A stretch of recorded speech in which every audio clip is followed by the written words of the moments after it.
On behalf of all the Latina Network of West Michigan, all of our members, where are you at, members? I just want to thank you for being here. And when I first heard about this book, I found Delia, and I'm like, oh my gosh, when is it going to be released? I'm so excited. And we're just so honored to be a part of this evening. Already today, I've been a part of 2 conversations where people are emotional to see their families represented. It's powerful. Like, what you're doing is healing work. It's powerful. It's not just a history book. This is healing work. And so I just want to thank you before everyone else is going to thank you at the end of the night. So without further ado, let me introduce our keynote today. Delia Fernández-Jones opens Making the MexiRican City, Migration, Placemaking, and Activism in Grand Rapids, Michigan, with a thanks to her family. Delia's ancestors came to Grand Rapids from Puerto Rico, Texas, and Mexico, and their troubles and triumphs navigating Michigan's second largest city helped inform the narrative of making the MexiRican City. Delia received her bachelor's in history from Grand Valley State University. Woo-hoo! Go Lakers. Before continuing to Ohio State University for her master's and PhD in history. Now a professor of history at Michigan State University, Delia is a core faculty member of the university's Chicano Latino Studies program. Along with her teaching, Delia is active in organizations and initiatives that highlight the role of Latinos in the history of Michigan and the Midwest more broadly.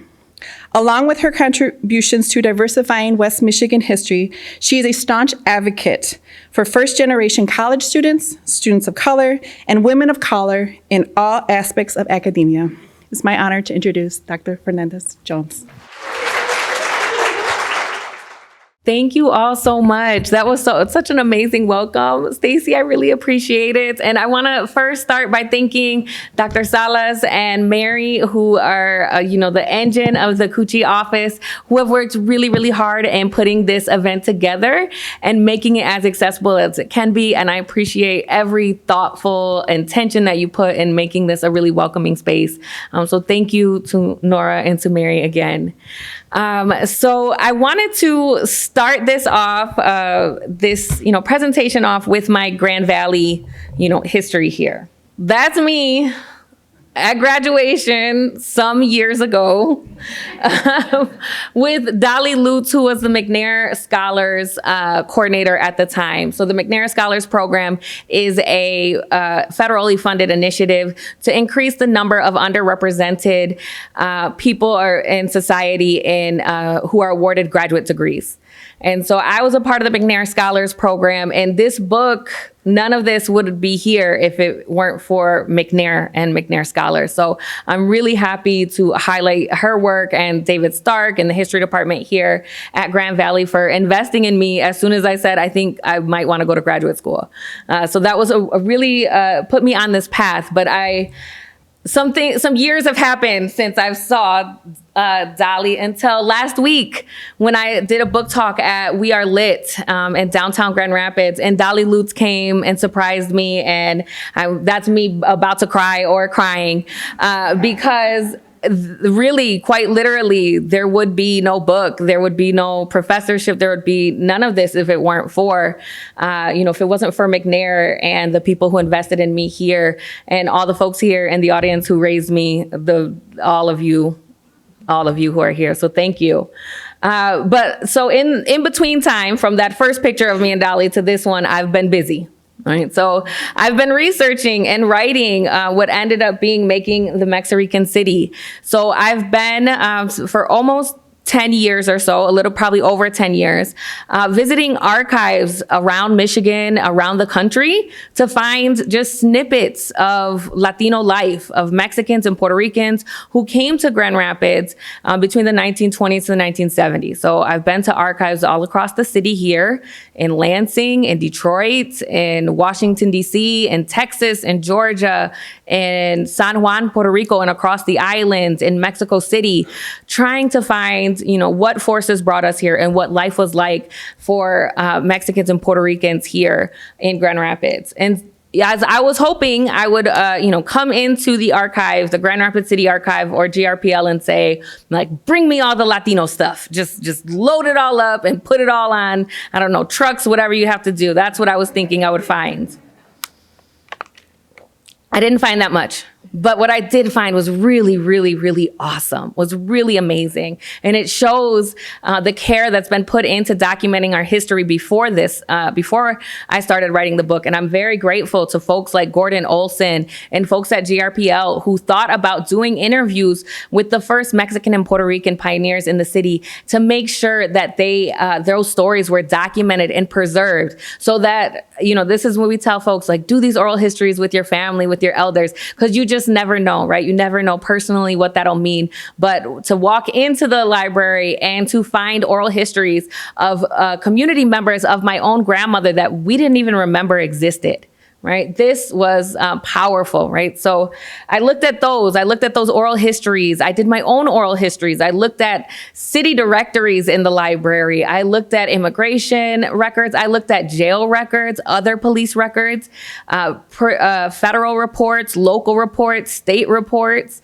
I looked at the records of the Latin American Council.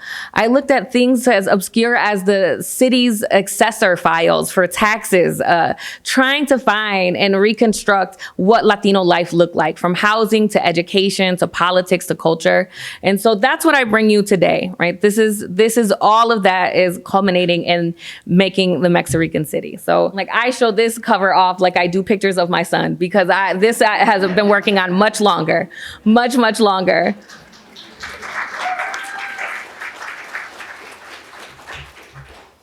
So what I'll do today is I'll tell you a little bit more about, this book chronicles how Mexicans and Puerto Ricans transformed Grand Rapids into a place that was largely unwelcoming in many ways, but they transformed it into a place that met their cultural, their economic, their political, their educational needs.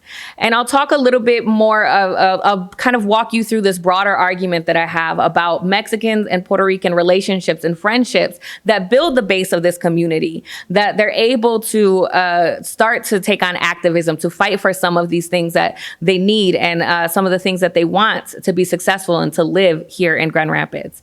So I'll kind of walk you through the chapters and a little bit of an overview of kind of each section, with more attention to some things that I didn't necessarily get to talk about at length in the book, or things that I just think, if you don't get to read the book, I really want you to come away with this. So I start the book with these two, what I've decided are interrelated phenomenon, right? The Mexican-American War of 1848 and the Spanish-American War, the War of 1898, as this starting point, an entry point for how Mexicans and Puerto Ricans even begin on this trajectory that lands them in Michigan. And I point to this particular moment of U.S. imperialism, of racism and displacement that lead Mexicans and Puerto Ricans to Tejanos as well. When I'm saying Mexicans, I mean both Mexicans and Tejanos as well, to have to leave their places of origin in order to survive.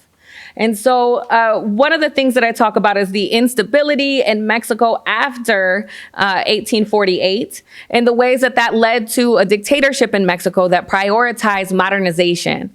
And with that modernization brought in U.S. companies and British companies who got access to land and resources that were essentially belonged to farm working people, to everyday folks, people who were subsistence farmers or people who farmed to eat, right? Not necessarily to sell, but just to eat. That led to their displacement, especially with oil, right? That was what those companies were looking for in Mexico. And of course, elites, the Mexican elites and elites here in both Puerto Rico and Mexico have a role, right, in creating these situations that make it untenable for people to stay. And so in Mexico during that time, all of this led to this large group of working class or what we would have called peasant farmers at the time, not having access to the resources they need. A large concentration of wealth was in the hands of very few, and that led to the Mexican Revolution. That right there displaces people, the violence of the revolution, and it sends a wave, which a lot of scholars call one of the first major waves of Mexicans across the border into Texas, which was formerly Mexico at that point. They're reuniting with family. They're heading over and looking for a place where they can start over. So that brings all of these Tejanos or Mexicans into Texas, joining Tejanos there. But Texas itself was a place that was still reeling with the effects of 1848, and the local racial dynamics. It meant that they were experiencing, Mexicans and people of Mexican descent were experiencing Jim Crow in Texas, right? But their own version of it. And so that meant that Mexicans were in segregated schools. They were in segregated housing. They didn't have access to the same jobs as their white counterparts. But the other thing that it meant was they also faced racial violence. Something that we don't necessarily hear a lot about, and I do mention briefly in the book, is the experience of lynching that Mexican Americans had in the Southwest. We associate this phenomenon usually with African Americans in the South, but when we take into account that Mexicans were also lynched, we begin to see a broader argument of the ways that white folks across the country in this time period were using violence to create terror. Right, and to supplant themselves atop of the racial and power hierarchy in these places. So while there are lots of Mexicans in Texas, white folks who were at the hand doing these lynchings were basically saying that even though there's a lot of them, the power is going to be concentrated in the hands of white folks in Texas, the ones who were perpetrating this violence. These numbers of lynchings that occurred are pretty, in terms of like trying to understand where these are all across the Southwest. And in understanding this phenomenon compared to African Americans, which we usually know more about, these two groups experience about the same proportion of violence as compared to their population. And these decades where we see higher numbers all match up with different border things that are happening. If there's a change in border or some type of dispute that's happening between the countries, or a lot of movement from Mexicans or to Texas or into the Southwest, whenever there's new people coming in, this was something that scholars were able to find. Now, of course, Texas and California have the largest numbers because of like sheer population. And for Texas, it shares the longest land border. And so many of these events were around the borderlands areas. But one of the things that people experienced who were subject to lynching at the time, these are extra legal occurrences, meaning that there was no court, there was no sentence, there was no trial, there was nothing. These are people taken from their homes or taken from a jail cell and at the hands of a mob. But the types of things that people were lynched for were things as benign as being good at cards, being refusing to play the fiddle, for courting a white woman, for being of Mexican descent. So this is all chronicled in scholarship by Clive Webb and William Kerrigan called Forgotten Dead. But what this book did for me was to help me to understand why Tejanos might be interested in leaving beyond what we know of as this idea of they're here for better jobs, right? That's part of it, but there's so many other things that cause people to leave home. So for those who are looking to leave Texas, they had two options, right? There was one that was the railroads. The railroads provide both transportation and work. So in this case, what I found for people who ended up in Grand Rapids via the railroad is that they took this kind of pathway, like up from central Mexico to the border, to Laredo, and then to San Antonio, and from San Antonio to Kansas City, and Kansas City to Chicago, where basically the rest of the Midwest is open to you. Like once you get to Chicago, you can go pretty much anywhere from there. So if you've noticed a lot of prevalence of certain, especially in this time period, of certain Mexicans are coming from certain states in Mexico and ending up in the Midwest, it's because of the rail lines. The rail lines kind of dictated where people could go at that time. And by that time, rail work was essentially Mexican work, or that's what they called it. Many of the previous ethnic and racial groups had worked on railroads were either no longer in the country due to Chinese immigration exclusion laws, or they had moved on as European immigrants transitioned into whiteness and better paying jobs. So the railroads became a way that some of the first Mexicans, as early as the 1920s, came into Grand Rapids, and not too far from where we are at right now, actually. The other form was through agriculture. So I have here snippets of a report by the Michigan Farm Growers Association.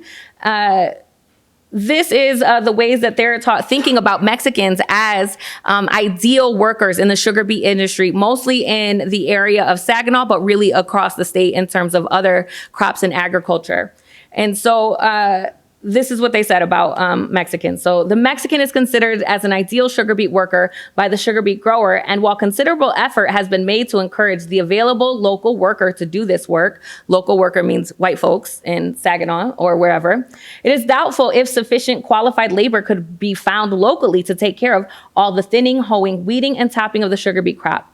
It appears that when local workers do take the job, some of them leave before completing their contract, which may account for the fact that Mexican field worker is desirable from the grower's point of view. And since the local worker prefers to work in the industrial plants and is able to earn more in that type of work, it is doubtful if a sufficient supply of local or semi-local workers willing to accept the field worker jobs can be found.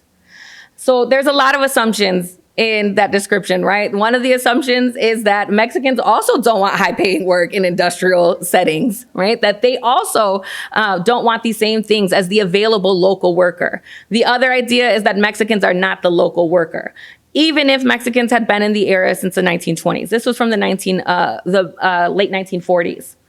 I've showed this picture here of my maternal great grandmother and her children, because they were part of that group of Tejanos, of Mexicans who went to Texas, and then from Texas on up to Saginaw, and were there and ended up staying in Saginaw, right? Part of that. I know there's probably some Saginaw folks here. If they're here, they let you know usually. Yep, that's it. Yep. Saginaw has this really, really rich history there. And because of this type of recruitment, and also the growers were keeping in contact with workers who were coming seasonally all through the winter, they were keeping in contact with them. They had local agencies in San Antonio and around Texas that would help to make sure that folks were talking and in contact with one another, so that when it was time for them to come back to Michigan, that they always had a supply of folks there. This is a map from Mark Rodriguez, another historian's book called Tejano Diaspora, that explains where Tejanos are leaving in the early 1950s in the first part of the growing season. So of course, like Michigan is on here, as are everywhere, right? Really, most of the United States, with the exception of the South outside of Louisiana. And then the second half of the year, you can see the trajectory that people took. And you see all those arrows heading to Michigan, right? That's how so many of our families were here, that they were at some point on a migrant circuit and stopped in Michigan and decided to stay. And that's really how many folks had decided. Many folks that I interviewed and the records that I found also pointed to that as well. So after folks are in agricultural areas, there's a movement into cities that eventually happens into the late 1950s and into the 1950s and 1960s, just depending on what opportunities were available. So folks from the Saginaw area come to Grand Rapids or out to Detroit. Some stay and are able to get jobs in the foundries there. It depends on, what is available to them at that particular time. So at the same time, Puerto Ricans have also been going through so many of similar phenomena since 1898, right? So if 1898 was also, the War of 1898 was also part of American imperialism. And after the War of 1898, Puerto Rico then became a colonial possession of the United States and is still a colonial possession of the United States. And the early governors and the early people in charge of Puerto Rico and from the 1898 into the 1950s, were invested in the sugar industry. They're folks who are in charge of Domino Sugar, JP Morgan Chase. They essentially turned Puerto Rico into what we call a monocrop, where it's the one, they moved to turning the whole island into producing one major crop, which can be devastating, right? Can be devastating if something happens to that crop. And it does, right? Because we acquire more places through imperial relationships that also grow sugar, right? Philippines, we have Hawaii, we have relationships with Cuba, all of these places that make it hard. And then we also have local producers of sugar, like sugar beet workers as well. So all of this made it so that Puerto Rico was never able to economically develop. And the Depression happens. And it's bad here in the States, but it is really and quite literally at least twice as bad in Puerto Rico. little, right? Release that much because Puerto Ricans are outside of the New Deal efforts to uplift the economy and help workers, and because the people in charge were not interested in investing in Puerto Rico itself, but instead extracting resources from it. So by the time World War II comes around, when the nation is, trying to get it together for the war, Puerto Ricans are also leaving the island as well. So there had been some who had left in the teens and 20s and 30s for New York. Some of them are more elite. There's some working class folks that do end up there as well. But they're going by that time by steamship up to New York City. But by World War II, into that area of recruiting and labor needs, many Puerto Ricans start to go via the War Manpower Commission. And they're sending that commission that's supposed to help us figure out our labor and how we're going to use our resources for the war, sends folks to New York and then also to different places across the country. So people are coming that way. And then one of the major ways is field work, and through something called Operation Farmlift or Airlift. In 1950, after World War II is over, 5,000 Puerto Rican workers were transported by a commando plane to Michigan to work on fields alongside Mexicans and Mexican Americans because growers worried there was going to be a shortage that year.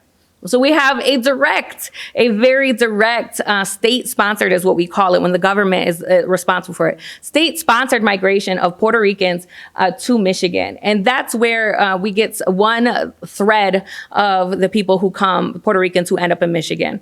Many of them find horrors on the field. And if you could see up close, it's blurry probably for you, but one of these men is quoted as saying that this is basically slavery in the 20th century in the United States.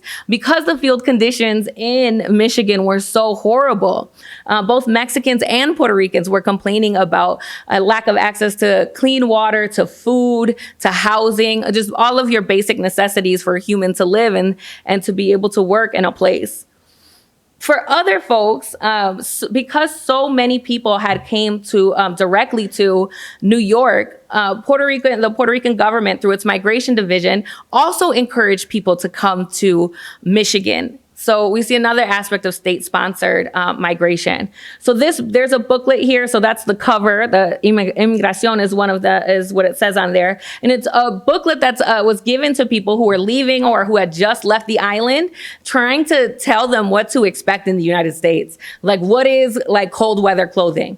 What food is going to be available? What food is not going to be available? Here are some substitutions. If you don't have access to rice, you can have bread in New York City. If you don't have mangoes, you can try apples. Like this type of like everyday trying to acclimate people into what the US would be. But the other thing they're telling people is Nueva York no es la única ciudad. Basically saying don't all come to New York. Please don't all come to New York. We already have Puerto Ricans here. We don't need enough. This is a lot. This is because there was such a pushback against their presence there. And so the migration division tells people that you can find Puerto Ricans, hay grupos de puertorriqueños en ciudades de California, de Michigan, Ohio, and Illinois. So basically go out there and try to find some of your compatriots that way. So those are the ways that Puerto Ricans end up coming to Michigan. And I was able to track letters that Puerto Rican farm workers wrote back to the governor about the horrible conditions in all of these places that have stars. So it's not just, the major cities. It's not just one or two agricultural areas. It's really around the states. So what do they get when they arrive here? So Puerto Ricans, like Mexicans, also eventually leave the fields and are looking for higher paying jobs. Many of them end up in Grand Rapids, as well as other places like Detroit or Chicago, where they know friends. Many people thought Grand Rapids was a small place that was a little bit safer than Chicago or a little bit safer than New York, right? That was the perception, that it's a smaller city, so it should be like that. But what they find is a bifurcated society in Grand Rapids where by the 1950s, 40s and 50s, most European folks, European descended folks are basically able to claim whiteness at this point. And we've deemed that anybody who is, we have white and we have non-white. Right. And here in Grand Rapids, non-white meant black. And so they have this, we have what we call a racial binary, right? You're either white or you're black. And so what happens when Mexicans and Puerto Ricans try to come into the city with their racially mixed background, right? Because we know Latinos have African, European, indigenous ancestry. And it looks different on every person. It looks different in one family, right? People look different.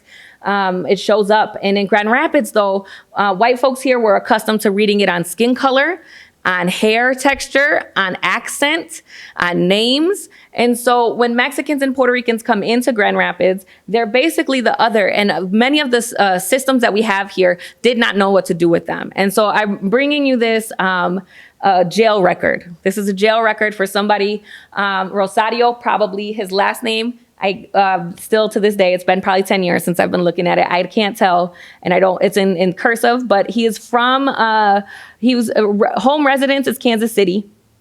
He was arrested here in Grand Rapids for larceny of coal in the 1940s. If it's larceny of coal in the 40s, it's probably because he's cold. And he has access to coal, railroads, right? That's usually what that tells us. But the part all of this I found incredibly interesting. And this is the way that you have to find anything about Mexicans and Puerto Ricans. You have to learn to read documents that were not made to tell you about them against the grain is what we call it, right? And so the thing that I found the most interesting is the complexion in the middle. There's something that's cut off at the top that says color. So color is what we think of as race. And they listed his color as white on this. But his complexion, like actually his skin color, they put simply Mexican, right? What does that mean? What does that even mean? Other things, these descriptions of complexion get really, really, interesting. They're writing like chestnut, cinnamon, swarthy, light swarthy, like just all of these things. Like it's very clear that they're like, I don't know where these people belong in this hierarchy that we've created, but they're definitely outside of it. And so this colors the experience of people when they go to find housing, when for kids in school. It's really trying to find their place within this binary, really describes the experiences of folks. And I spend my chapter 2 and 3 talking about those. This was a quote from Irma Garcia Aguilar about her time in elementary school. This is her elementary school picture. So cute. Life was a struggle. Life was hard. I was not white. I was not black. I was other. So it was difficult. There are a lot of parents that would not allow anybody to play with you, with somebody as dark as you. Right. So really just feeling just completely othered. Like there was no place for her. Afro Puerto Ricans in particular describe this feeling of just not belonging, just completely not belonging because of their skin tone and because of the ways that white folks in Grand Rapids perceive them. When they went to find housing, they were told flat out that we don't rent to N-words, to their confusion, right? To their confusion of like, we're Puerto Rican. I'm not sure what that means here, but they were like, we don't rent to you. And then also those same children, those Afro-Puerto Rican children felt really isolated because they couldn't play with black children as well because of the language barrier, right? So they were just feeling really outside of what it meant to be a part of Grand Rapids. That first generation, especially that first generation of kids. And I pay a lot of attention to them in that second chapter as well. So these experiences with discrimination, with imperialism, with displacement, all of these lead folks to obviously see the commonality between Mexicans and Puerto Ricans. I think it mostly goes without saying, right? Like Mexicans and Puerto Ricans are not the same group. We think about Latinos as an umbrella group, but it wasn't just that they got here and automatically were like, yes, we're the same. We should be in a group together. There was a process that people took to kind of get to know each other, to see the similarities and to make one group together. And so the experiences and discrimination and the stuff that the occurrences that led them onto this trajectory both helped them to see that, but it was also the shared cultural commonalities. So it's not the same Spanish, but it is Spanish in a place where not a lot of people speak Spanish, right? Catholicism and religion become a center point for the community. in particular, the Mexican apostolate. So there's a couple of really amazing families who were here in the 1940s and who paved the way for the diocese to create the Mexican apostolate. So the Vargas family, the Vasquez family, there were two families who've been here. They were pushing the diocese to recognize Mexicans as a constituency, of Mexicans as people that they should be serving and outreaching to. And they really started doing it on their own. So Mexicans had been worshiping in the basement of St. Andrew's Cathedral at some point. They obtained a house for a chapel in the early 1950s. They had a couple of different houses. These were places that the community were really invested in and taking care of. So it was a place that both Mexicans, that was definitely Mexican to begin with, and then Puerto Ricans came in. And there were a couple key members in that community as well. Dionisio Berrios was somebody that people remembered as a Puerto Rican man who was a lector and a cantor and going to the chapel. And he was there he was very invested in making sure that Puerto Ricans were included in the things that were happening within the chapel, right? So they were able to create this very long-lasting pan-Latinx or pan-Latino religious community that's with us today in St. Joseph the Worker and many of the other places all around Grand Rapids now. There's a little bit of press coverage that starts to happen in the 1950s that people are noticing more Mexicans here. And it's also because the community is engaging the broader kind of white Grand Rapids area to fundraise for the house that was the chapel. They invited people to dances, dinner and dances, just bailes that we know that we still have, fundraiser dances. And so one of the things that I spend a lot of time in the third chapter of the book talking about is the kind of recreation outside of religious settings that happens as well. So more about the dances that are not necessarily religious fundraisers, but just community events at the Roma Hall. I talk about movie theaters playing Spanish language movies, baseball games at Rumsey Park. I talk about the parties that happen in living rooms, because that's really where communities happen, where communities form, right? Those relationships where you're with your neighbor and they're bringing a friend and they're bringing a friend. Those are the ways that we create these bonds to be able to form the fabric of the community. So I spend a lot of time talking about that. I really like the kind of festival aspect. That's another big part that I talk about in that third chapter, because it shows the ways that Latinos are thinking about themselves. Both Mexicans and Puerto Ricans are conceiving of themselves and how they engage with folks in other ways. So this right here is a picture of the Mexican Patriotic Committee. This is where I eventually start to see the gender and racial and ethnic dynamics are happening, because there's Vargas and Daniel Vargas and Vasquez in the middle here, in the two black suits in the middle.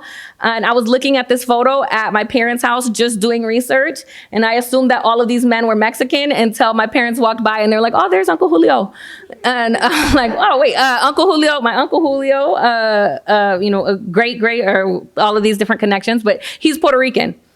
So he's a Puerto Rican on the Mexican Patriotic Committee, because that's what Puerto Ricans did in Grand Rapids in the 50s to find community, right? And so this Mexican Independence Day festivals and things that they put on also included Puerto Ricans, where they have no actual relationship with Mexican Independence Day at all. The other gender dynamic that revealed itself was that once you look closely at the picture, you can see the foreheads of women who are literally overshadowed by men. And so one of the things that many of the women at the time, even in oral histories many years later, would, because of gender roles among Latinos, would say, I didn't do much. I didn't do much for that back then. And it was when other women, sisters, cousins, nieces would say, yes, you did. You did the cooking, the cleaning. You taught all the kids the dances. You sewed the costumes. You made sure all the kids had clothes. I talk a lot about women's contributions to the community, because without women, none of these things, right, would happen. Like,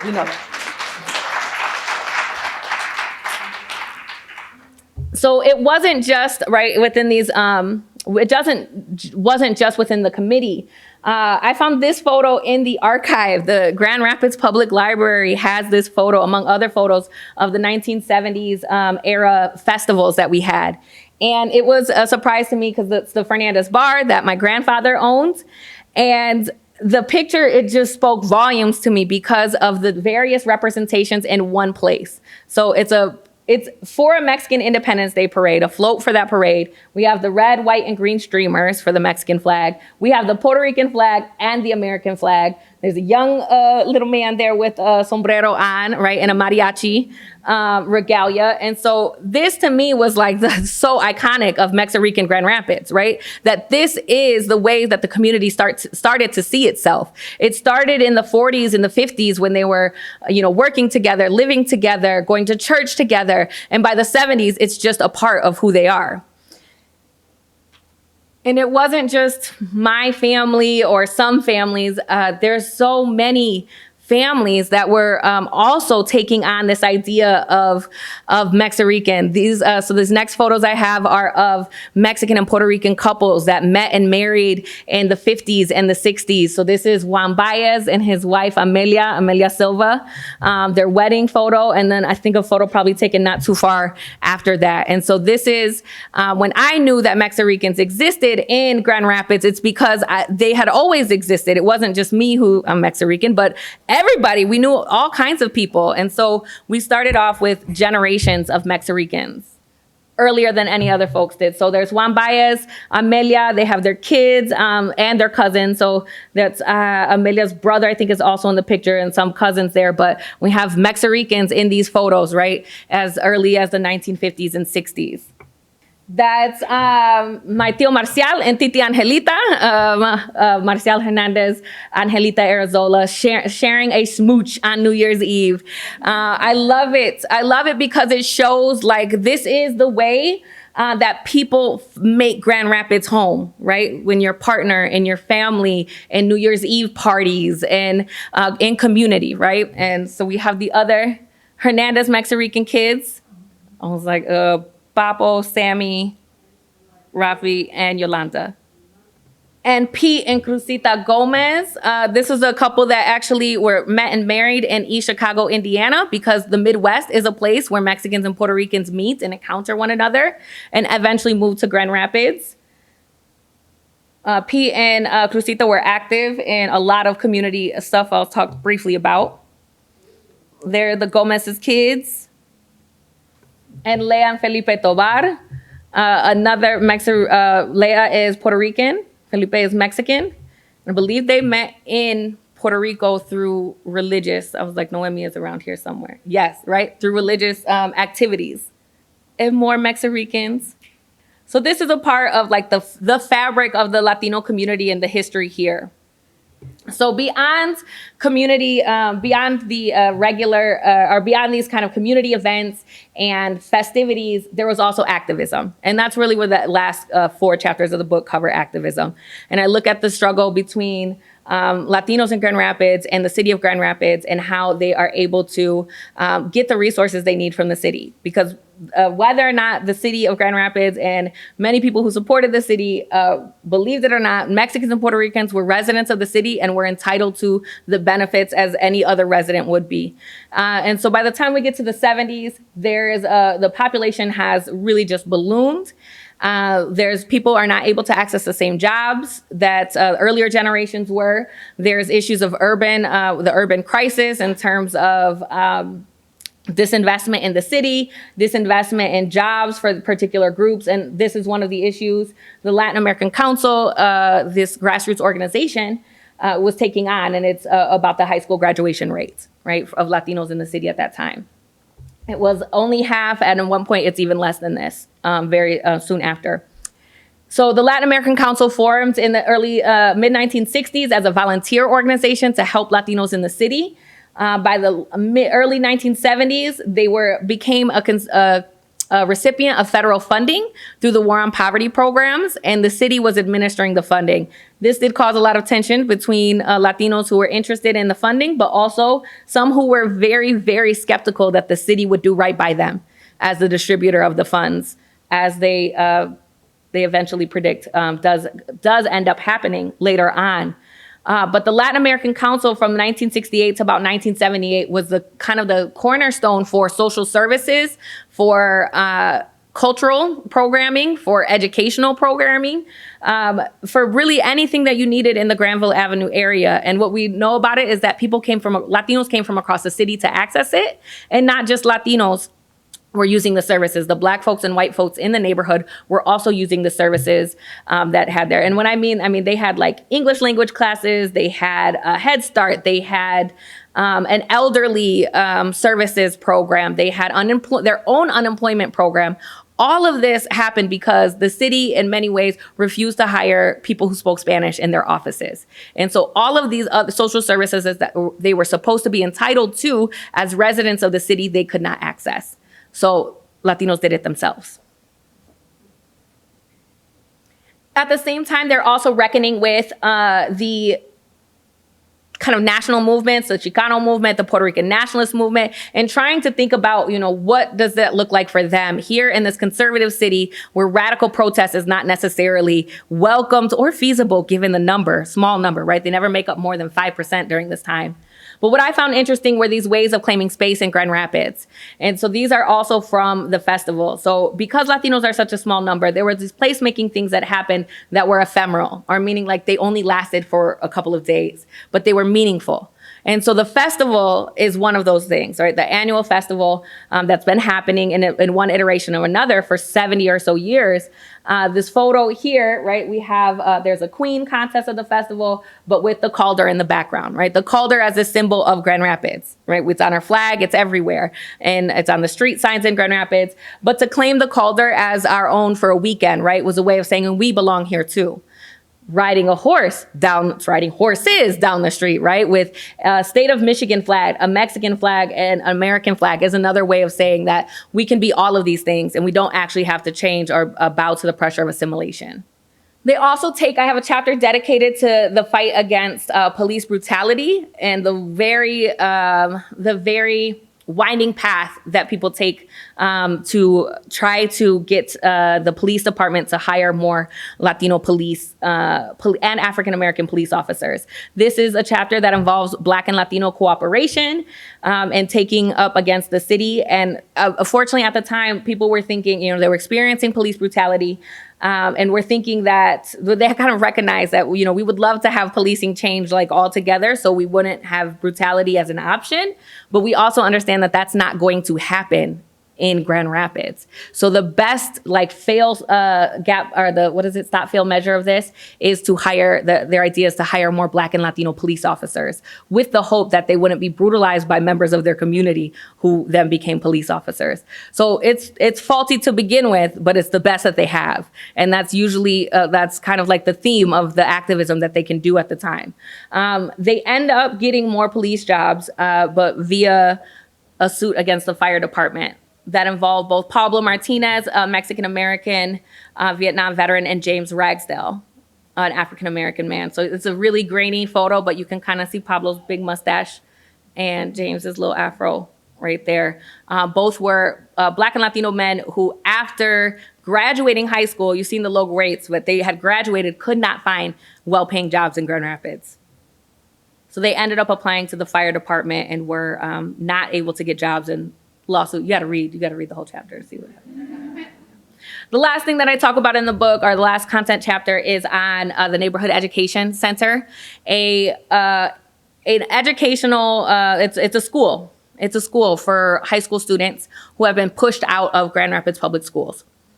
Students were asking for bilingual, or students and families, the community were asking for bilingual teachers and bicultural teachers. They wanted people who understood them. They wanted counselors. They wanted curriculum. They wanted bicultural curriculum that reflected their communities and their accomplishments and contributions. And so Carmen Fite, along with a host of other activists, applied to a state program that gave funds for communities to run schools in the 1970s. And at that time, our state board of education was run by a 26-year-old Black man, the first Black superintendent, head of schools in the nation since Reconstruction. So we have a really unique case, also something you want to read about, I'm sure, right? And so they created the Neighborhood Education Center as a place for 15 students aged like 14 to 19 could come and either get back into traditional schooling or GRPS, could get a GED, could finish out their graduation stuff there, got job training and lots of cultural programming. They got to have education in the way that they wanted to, delivered by people. They got community members who were able to be active in teaching. They're responsible for this mural, which is on Granville Avenue. It's really faded now. Yeah, Cesar Chavez Avenue now. So this one is... this was also one of those moments of like, this is Grand Rapids. This is Grand Rapids. It's Mexican, there's Cuban folks, we're Puerto Ricans.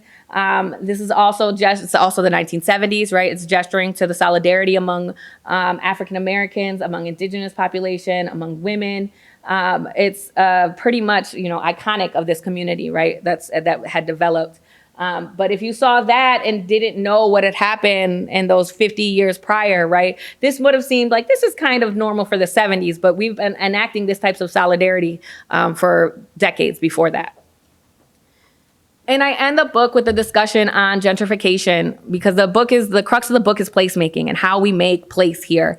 Gentrification seems like the opposite of it, right? With places disbanding, with people being displaced at that time.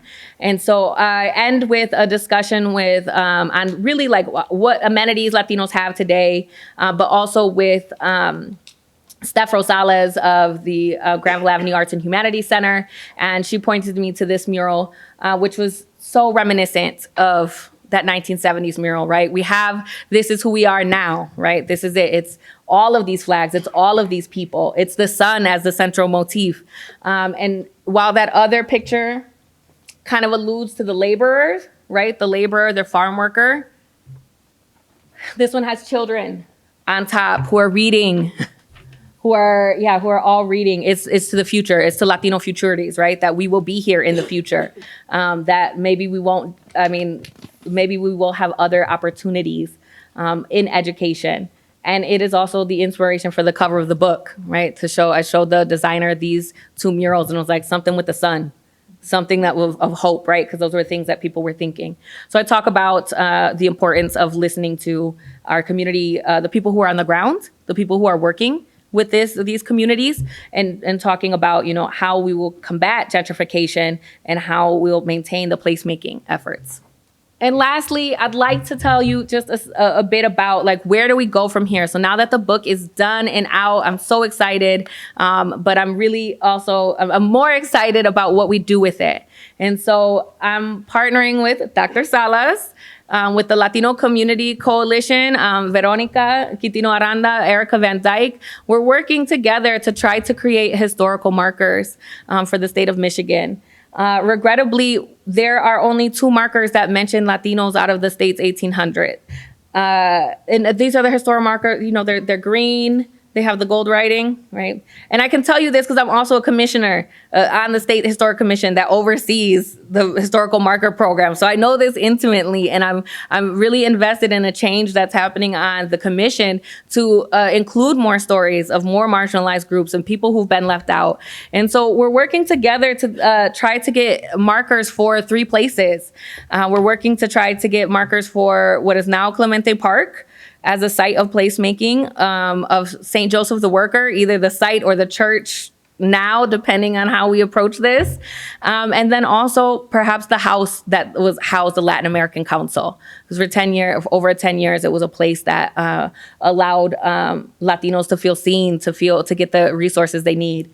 And we see this not only as a way to, what we want from this is that we need to have our stories told in these more public, permanent ways, right? We're not something that is told in in hindsight, that's pushed to the periphery. And we also want to be the ones who are telling our own stories. And it goes along with a lot of the work that the LCC, the Community Coalition, is working on. And we're really hopeful to be able to use this for educational, not just for adults, but for our K-12 students, for the students at Southwest, for the students at Sister Chavez at Old Hall School, right? To be able to engage them in this history, to let them know that this is their city too. This is their city, and people have worked for generations to make it a welcoming one. So I'm really proud of this contribution that I can make to this history, and I'm really excited to talk to you all about the book. Thank you. Thank you so much, Delia, for that presentation. And we're so excited to hear more and connect you with our crowd with some questions, hopefully, from our audience today. There's a large Dominican population here in Grand Rapids too. Just wondering if in your research you came across any nuggets about that population and how they settled here. Yeah, so I had to make a decision, and it was really hard. I had to make a decision to stop the book in 1978, 1980 max, because so many things change in that period of time. And it kept me away from a comprehensive study of other groups who came. But it's also because so many other groups come at that exact same time. So by the 1980s, Grand Rapids looks different already from the ways that I chronicled that it changed. There's Dominicans, there's Central Americans, there's people from South America who are also all coming. A lot of it, I've had students start to do interviews with family members just to be able to kind of just track the trajectory a little more. But a lot of it is the same types of things that are, across the board, it's the effects of U.S. imperialism that drive people away from their homes in Latin America. But the thing that also draws, right, there's also a labor draw, but it's a family connection. And I think that we kind of underestimate what it means to go somewhere where you know somebody. And it doesn't even have to be your closest best friend. You know somebody there, right? And once you get to that city, you're like, okay, now we're best friends. We don't know anybody else. We're going to figure this out together. But I did have students chronicle a little bit of the business acumen of the Dominican community, and as well as the Central American community in the Burton Heights area, in particular, talking about the contributions they've made through the various types of businesses, from clothing stores to grocery stores to hair salons, to that place, and to making the whole area, just not like the Burton Heights area, Granville Avenue area, but Grand Rapids, a place that other Latinos want to come, right? So this community made its contribution, and being a place that those folks could come in the 80s, that community is building on that legacy. Then we still see people who are coming, right? It's still a place that people are coming. Thanks. Thank you. Oh, and also, if anybody wants to do that history of those other Latino groups, I'm here to help. I'm not going to do it, but I will help you do it. If you're you professional historian, not professional, I'm here to help, and I would love to collaborate. Absolutely.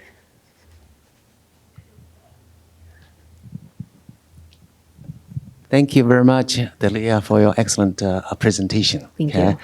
Welcome back to Grand Valley. Thank you. And when you study migration settlement, one of the serious issues is bridal shortages.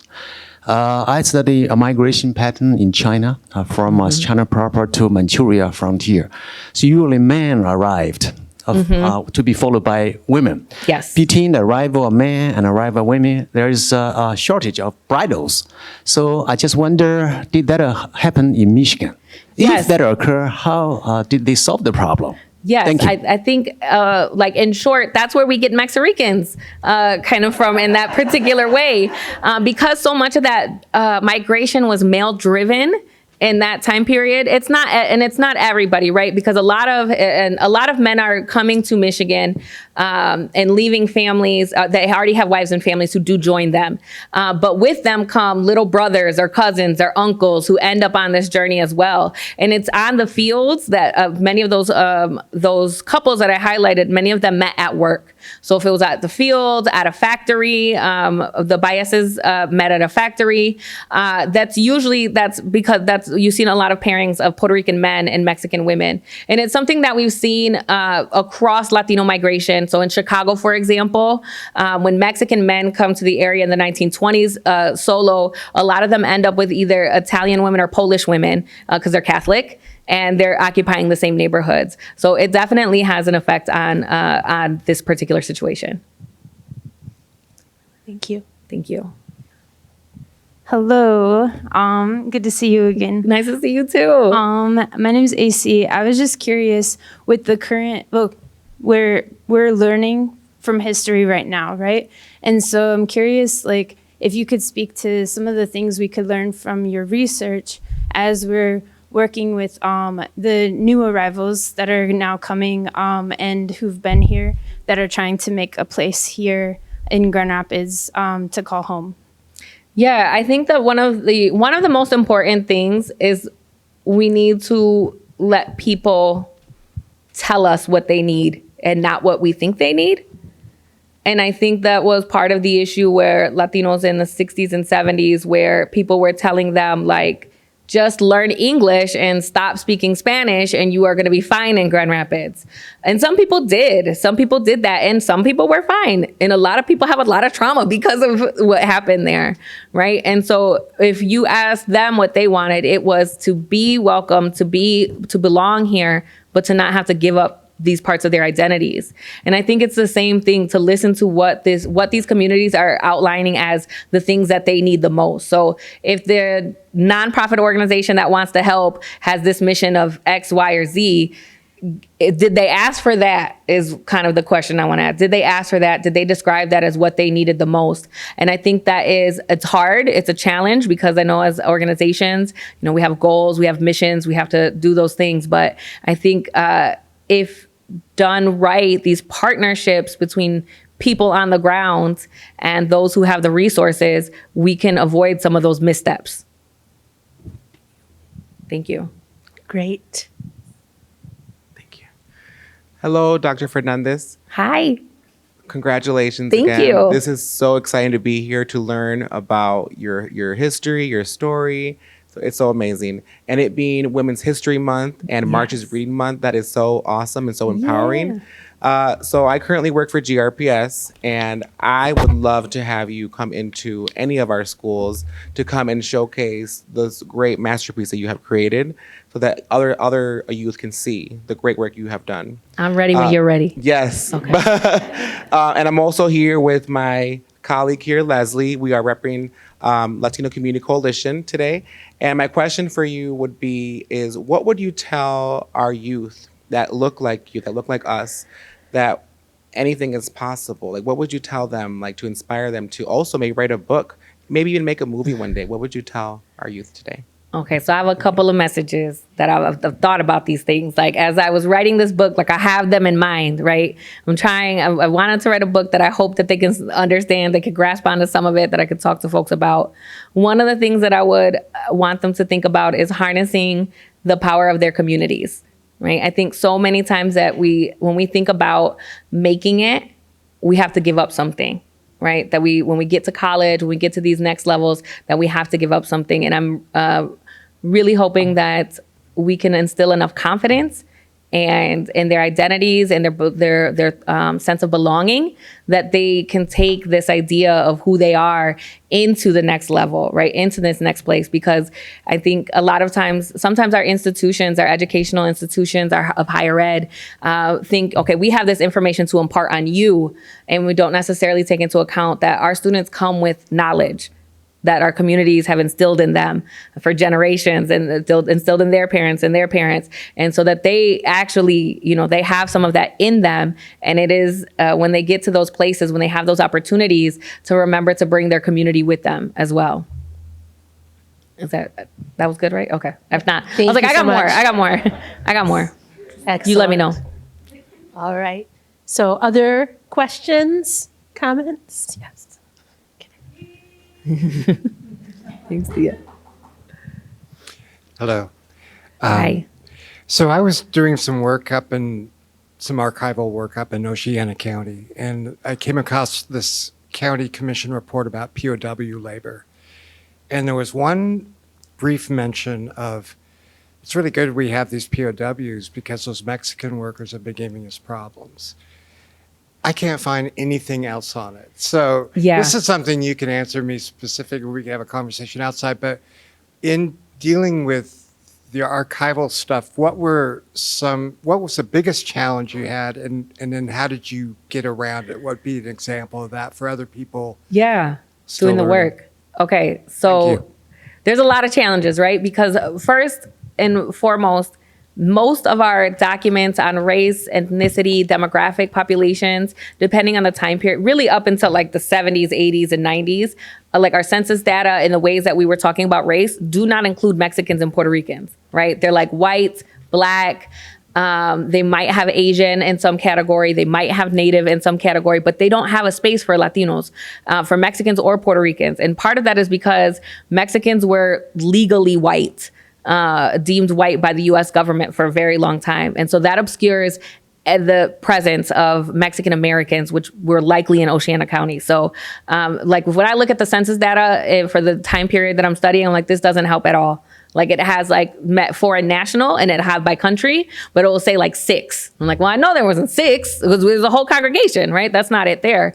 And so what I had to turn to were these other forms, right? These other types of sources that give you glimpse and pieces. So if you want to find more about them, it's about like you're gonna have to talk to people, right? That's usually I think where I started, where the archival documents failed me. It was talking to people, and then from there I could kind of go back and look at things. And so the jail records became something that were really illuminating, because those jail records have all of this demographic information. Where did you live, or where, what's your permanent residence? What's your local residence? On the flip side, it has like, can you read? Can you write? Are you married? Do you have children?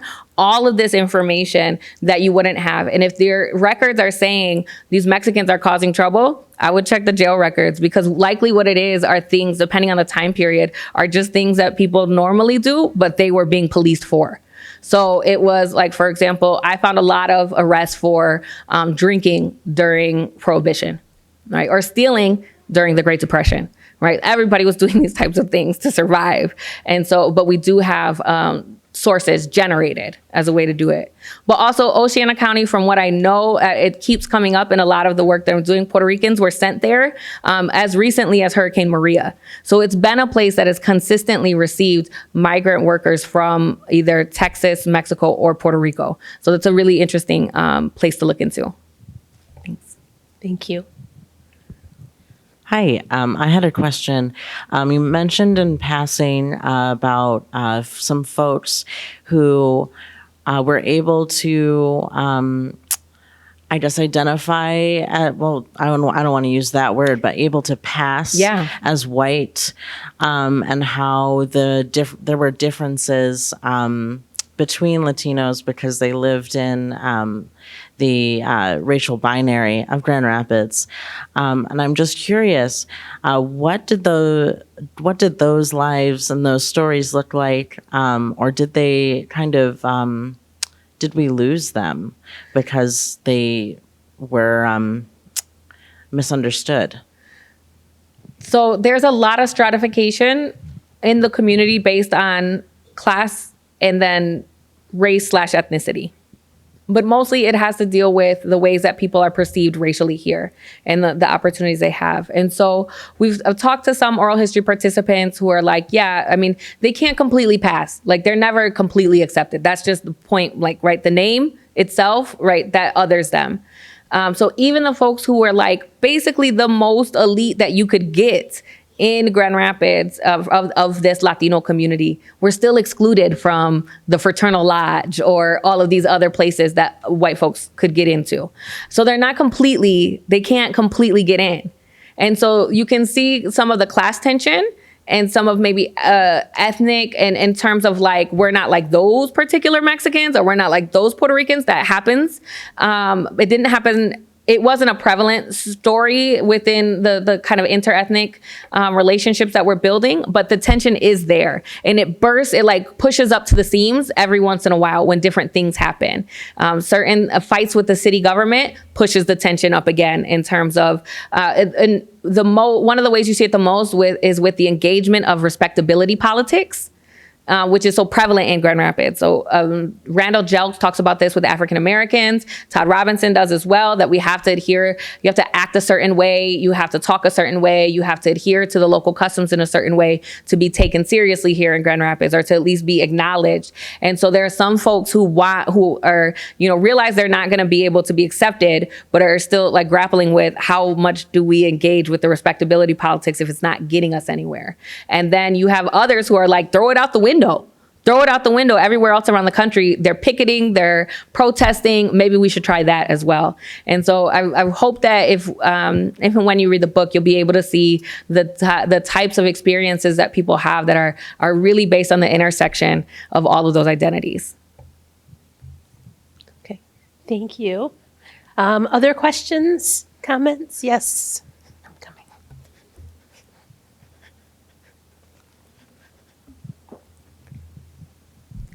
Gracias, Delia. Thank you, Noemi. I'm a teacher. I'm here with a fellow teacher. I see our schools are like the Ellis Island of the Grand Rapids Public Schools, Cesar Chavez and Burton Elementary. And the recent immigrants, they come here and they suffer a lot. And I want them to go to Michigan State, and I want you to be their professor. But I don't feel like our city is doing enough. Many of them are undocumented. They cannot become homeowners, or they have to wait till their oldest child is 18. And then get a loan in their child's name. What can we do? What advice do you have for our city to better help them reach the goal of going to the university or becoming homeowners? Yes. So frankly, there are a lot of resources in this city. There's a lot of money in this city. There's a lot of resources. And I think we have to continue to put pressure on the people who hold the purse strings to those pockets of money. And we have, whether it's city, it's not really city as much as it is philanthropy, right? And this is what I mean in that conversation of like, if you want to help people, are you asking them what they need, right? What is it that they need? And how can we think about these policies? I mean, if other places can do it, so can we. Right? Other places are innovative in terms of how we're integrating undocumented people into society and not leaving them out as basically as a caste member, right? As low and as stuck in that caste. If other places can do this, we can do this too. We just need to be able to convince the right people, or to put enough pressure on them until they're convinced, right? That this is not only, there's a number of ways that you can influence this conversation. There's the religious politics of this place that could also, right? If we're supposed to be helping one another, what are we doing for these people who are in the most need, right? There's those angles. But then also, this is like the basic human thing to do, right? Is to integrate and to welcome your neighbor who's coming into the city just as generations before, right? That's in short. Yeah. Yes. All right. Another question? Okay. Just 1 second. So Delia, it's so good to see you again. It's good to see you so many years too. ago you walked into my classroom. But anyways, I know. It is great to have this book available to highlight the Hispanic community across our state, and it's always been a focus of mine as I walked into a migrant camp many, many years ago, and still a lot of my friends are migrants, and to see that highlighted in our state. What would be your next steps in writing down the future? What is my next step for my own work, or what do you? What would be your next book? What's my next book if I'm going to do it? Yes. It's good to read a book about people in Grand Rapids instead of reading what I read like in Arizona. Yes. It's been a study of mine ever since I walked into Yes. the camp, getting to understand what people need. Yes. Okay. An advocate now. Okay, so now what are the next steps that we have? Okay. So the question is like, what are the next steps? So if I'm writing another book, or as an advocate, what are the next steps, right? So the next book that I want to write. The next book that I want to write is on, with a central focus on workers in the 1970s, early 1980s. Still in the Midwest. I want to branch out a little bit to perhaps Indianapolis, across the state and those areas. It will also involve Grand Rapids because I already got that research done. I might as well include it. There's stuff that didn't make it into this book, but I'm really, really interested in working class people in the 1970s because I look at the 1970s as this, from a historian, somebody who wasn't there, right? But as a historian who was thinking like this seemed like people were on the verge of possibility, right? Because we have the new legislation in the 1960s around civil rights acts and all of those. And we also have deindustrialization happening. I think it's a really pivotal moment for identity as both like Latino, for Latino folks, for Black folks, for minority folks, and coming into their own self-determination in this country. And then how do they make a living for one another? So all of these places, all of these stories are all personal, right? So I'm really interested in like the telecommunications industry, like Bell Telephone, AT&T, what emerges from that, because it's something that's outside of the unions, like outside of GM, outside of those places. So I'm interested in thinking about how people, how people get dignity at work. Because we all have work. So how do we get treated like human beings at work?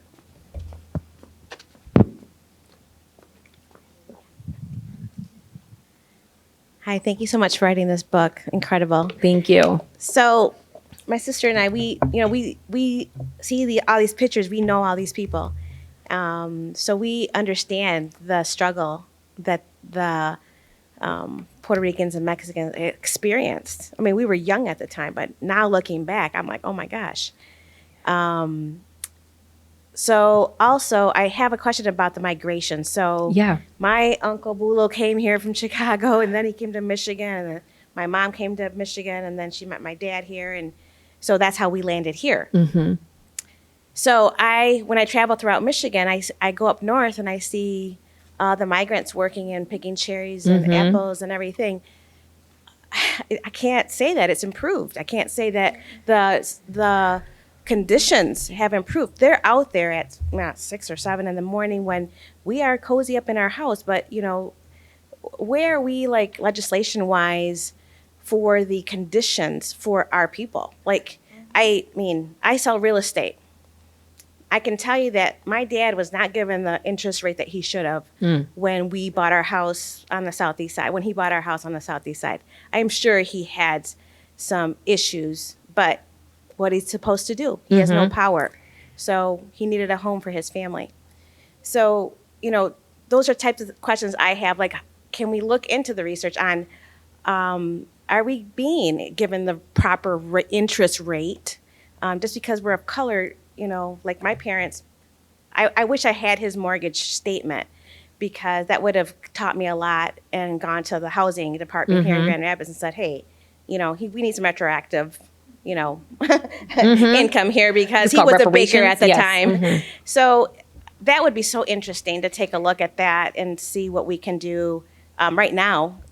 Like, for example, in Traverse City, Michigan, as we go through the state. Thank you. Yeah. So, this is the condition of migrant farm workers it's horrible, and it's affecting some of the same populations and different populations, right? We now have Central Americans who are working on these fields. Puerto Ricans are still also working on these fields as citizens, but displaced as colonial migrants, basically, to the mainland here.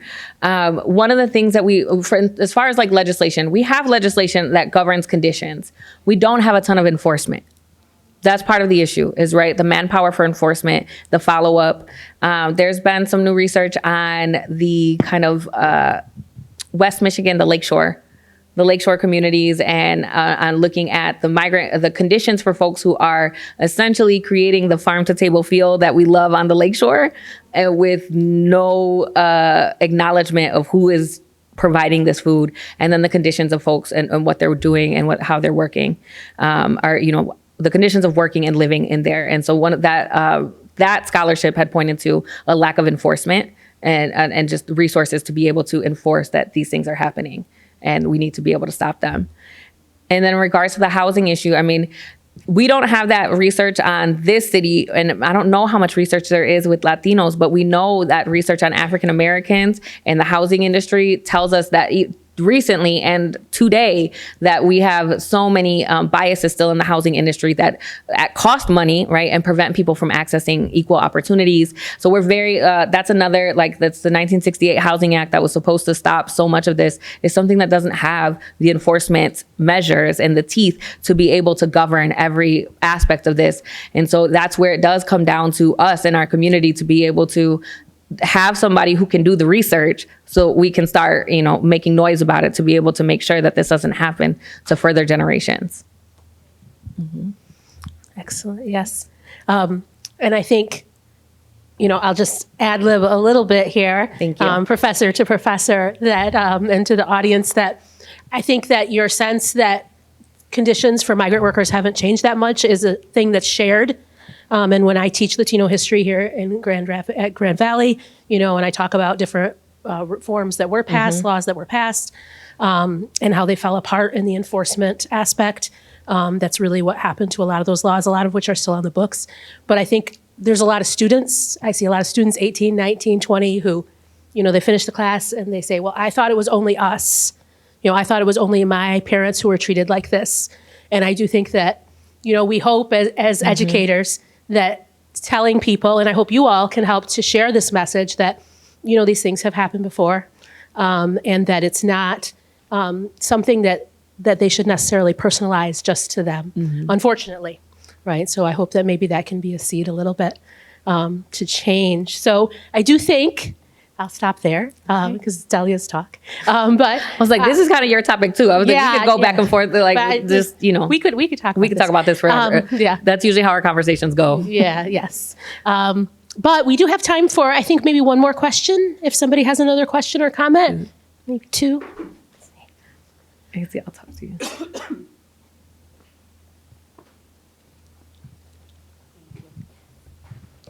Hi, good evening. If this is too French and you feel like, well, that's a topic that, we can not answer, but as I'm listening to you and I'm thinking about the Native American community, for instance, and also how I know that Central American, especially Guatemalans, right, Mayan people, and have been able to access those communities. And so I'm thinking about Mexicans seen as Native and Mexicans, not alliances, but coming together with Native Americans. I know that their families, like they're MexiRicans, they're also Native families with Mexicans. And if you found anything around that would be interesting. And again, if it's something that's like.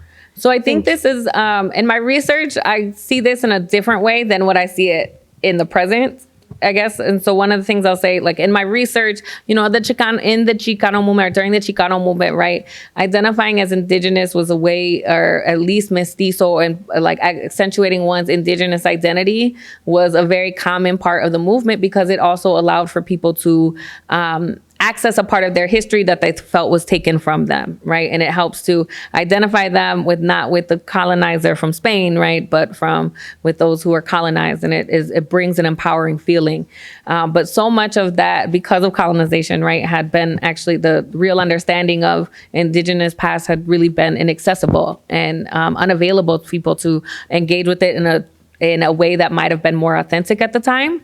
But I think the point that you bring up about indigeneity is really important, because the research tells us for lived experiences for Latinos in the present, that those who appear more indigenous, more brown, have a different lived experience than those who are lighter, right? That they are more likely to be looked at as undocumented. They're more likely to be stigmatized in community based on their phenotypical, so the color of their skin, their hair, and those ways. So we know that we have the research that backs that up in a variety of educational, law enforcement, politics, like all of this there. I see the push in my students. Like, my students are taking me to task when they're like, we need to talk about indigeneity and we need to talk about Central Americans in this Latino Studies class. If you don't have that, then what are you doing? And this is something that we've been telling our administration, as many of our in Latino Studies programs around the country, that we need to start developing the pipeline or investing in the pipeline of Central American studies, those scholars who are focusing on indigeneity as one of these, as an identity that has been completely erased and marginalized, but is very prevalent in the lived experiences of Latinos. And so this is something that, I mean, we're pushing for. It's just if we can get our institutions to comply, but the demand is there. I worked at Southwest with DuBois here, and that was, I remember as a undergraduate student transitioning into a graduate program thinking we are going to be in a world of hurt in about 5, 6, 7 years when those students end up in our classroom and we don't have the scholarship or the content developed already to have them see that they're included and belong in Latino studies in and of itself.